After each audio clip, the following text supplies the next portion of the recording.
Hi there! At saya-saya dito. Nandito tayo sa Glasgow, Scotland. Barrio Fiesta. Dami-dami. Libo-libo ang tao. Pero we have two nurses sa katabi ko. Anong name mo? Geraldine Do. Ikaw? Imelda Ju. Ikaw ngayon, nasubukan mo na ang MXT before. Opo, matagal na. Capsule, yung coffee. Pareho. Nagdadala ka here, ha? Opo. But you want to introduce it kay Ma'am Imelda. Opo. Ma'am Imelda is a nurse. Ngayon, nagwo-work siya pero retired na. Pero here, Nursing home. nursing home. So, yung mga may edad na ang tinaalagaan mo.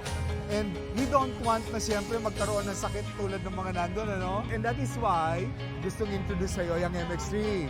At saka wala kang maintenance, right?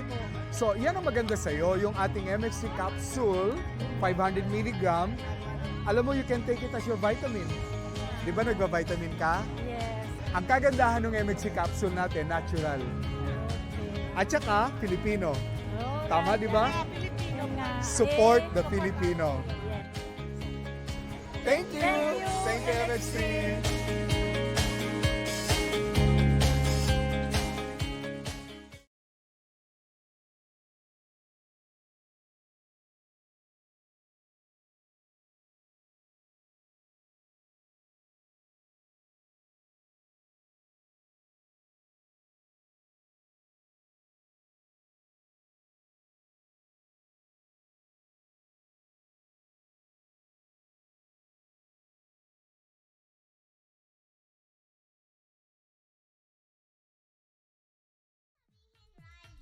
Sabihin mo! Sabihin mo! Energy! Energy! Lihim ng liham. Ang pinakamakulit na girlfriend mo sa balat ng radyo. Isa magandang morning sa inyong lahat! Ako pa rin po nag-iisang girlfriend mo sa radio. My name is Lindsay. Makulit pero may puso, handang makinig sa mga kwento mo. Alam mo, feeling ko kailangan mo na siyang iwan kasi it doesn't make sense. Ang kwento sa lihim ng liham. Mahal kong Lindsay. Please, tawagin niyo na lang po ako sa pangalang Casey. DJ Lindsay, sumulat po ako dito sa Lihim ng Liham kasi gusto ko pong itanong.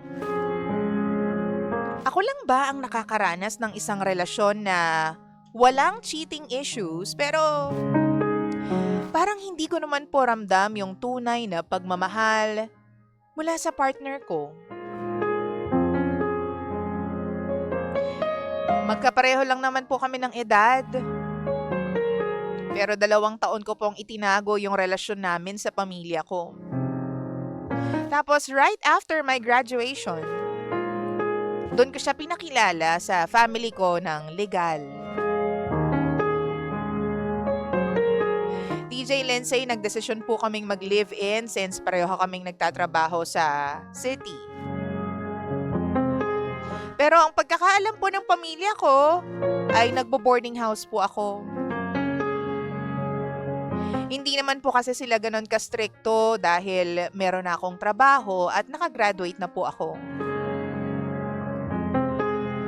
Fast forward, sa loob ng 3 taon, hindi ko po ramdam ang pagmamahal ng partner ko. Nai-insecure po ako sa ibang babae dahil yung mga boyfriend nila, fineflex sila. Laging pinapost sa social media or madalas mag-comment ng mga words of affirmation. Like, I love you. See you later, my love. Pero yung partner ko, walang ganun. Nakasanayan ko na lang po. Kasi alam ko naman na hindi siya ganun ka-showy. Hinayaan ko na lang siya sa gusto niya dahil hindi rin naman ako ganon ka-stricto. Ang sabi ko na lang sa sarili ko, dapat may sarili-sarili kaming buhay. Lindsay, hindi rin po siya bumibili ng mga regalo para sa akin. Walang pa-surprise sa mga anniversaries o kahit simpleng taho man lang. 20 to 30 pesos. Walang ganun. Tapos ang nakakainis pa dito, napakarami po niyang reklamo. Kesyo nabawasan daw yung pera niya. Wala na daw siyang ipon. Ang dami daw gastos. Pangga, nasasaktan ako at nalulungkot at the same time.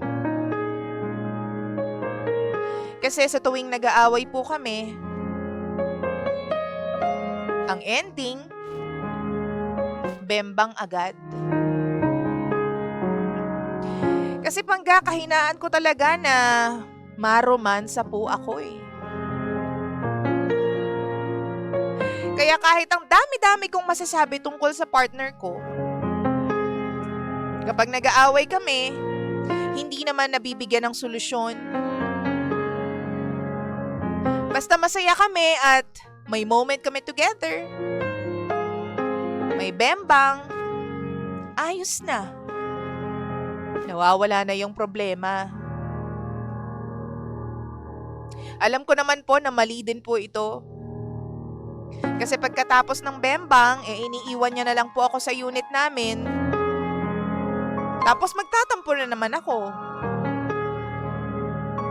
Kasi ang alam ko sa iba, yun yung intimate moment nila. Doon sila mag-uusap ng mga problema. Doon sila mag-uusap ng mga pangarap nila.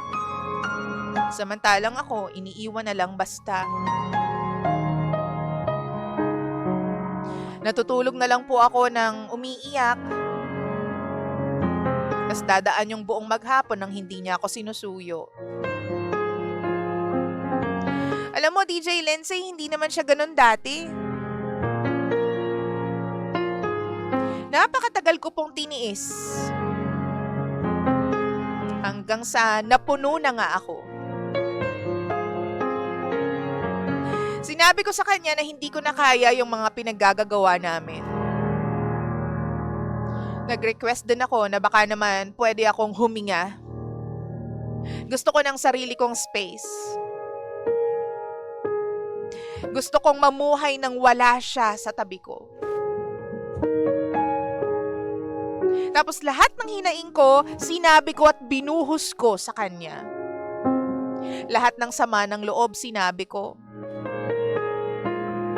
Nagulat siya. Nagulat siya kasi hindi niya in-expect na ganun na kabigat yung mga nararamdaman ko. At yung mga pagtitimpi ko.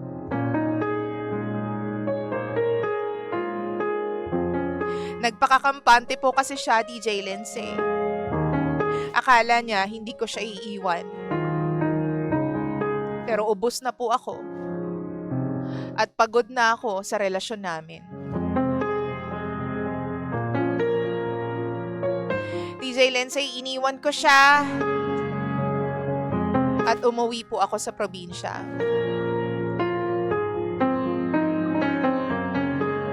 Patuloy niya po akong kinukulit kung pwede ba kahit second chance.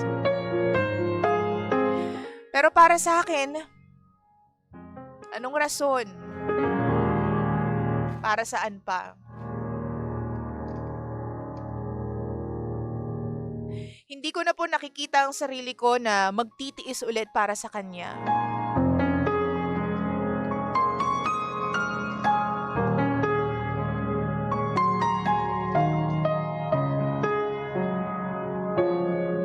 DJ Lindsay, tama po ba ang naging desisyon ko sa buhay? Marami po siyang promises sa akin. Pero hindi ko alam kung totoo ba ang mga yon.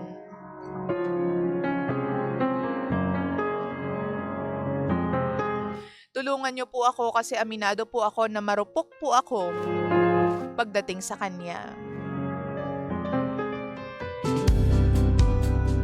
Tama bang makipagbati ulit ako?